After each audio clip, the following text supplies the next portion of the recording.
वो देखते हैं। एक महात्मा गए और एक गांव में कहा कि भिक्षा करवा दीजिए। भगत ने हाथ जुड़ाओ महाराज और बोले हमारी शर्त सुनिए, हम 56 भोग पाते हैं। अब जिससे 56 भोग कहे तो गांव के किसान गरीब आदमी तो हाथ जोड़ देते, महाराज हम जानते ही नहीं 56 भोग बना क्या पाएंगे, है ही नहीं इतना कुछ, नमक रोटी दाल ये तो पा सकते हो।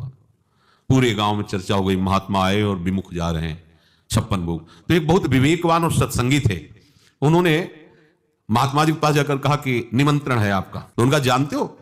बोले हाँ पूरा गांव जानता है कि आप 56 भोग आरोगी हैं, बिना 56 भोग के आप कुछ पाते नहीं। बोले हम 56 की व्यवस्था की, अगर उसके आगे भी होगे तो 58 कर देंगे, आप चिंता मत करो, ठाकुर जी की कृपा है, समझना तुम्हारे धैर्य की परीक्षा होगी। ले गए। अब 2 बजे दिन में 12 बजे तक हो जाना चाहिए, 2 बजे तक तो महात्मा जी चुप रहे। बोले 2 बज रहे हैं, महाराज 2-4 भोग की बात होती, 56 है। शाम हो गई। बोले महाराज 20-25 तो तैयार हो गए हैं, अभी 25 और 6 मतलब 31, अभी 31 है और आप 56 भोग के बिना कुछ पाएंगे नहीं। रात्रि के 10 बजे बोले महाराज अब 20 भोग रह गए हैं, बना कुछ नहीं बना। अब वो बोले इतनी भूख लगी और तुम? बोले महाराज भुने हुए एकदम चना खिले हुए रखे हैं और उसमें थोड़ा सा कड़वा तेल और नमक और हरी मिर्च की चटनी, आप कहो तो लाए, आप शुरू करो, वो 20 जब हो जाएंगे तो पा लेना। हाँ ठीक बढ़िया है, लाए।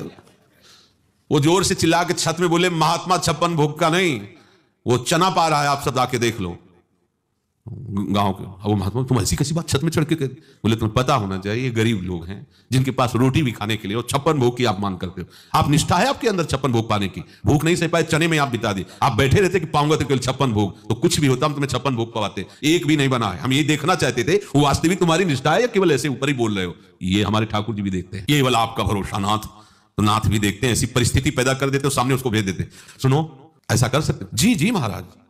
और वो महाराज अंदर से बैठे, हाँ मेरे आश्रित हो, मेरे आश्रित हो तुम, बस ये बात समझते रहना, बहुत सूक्ष्म बात है।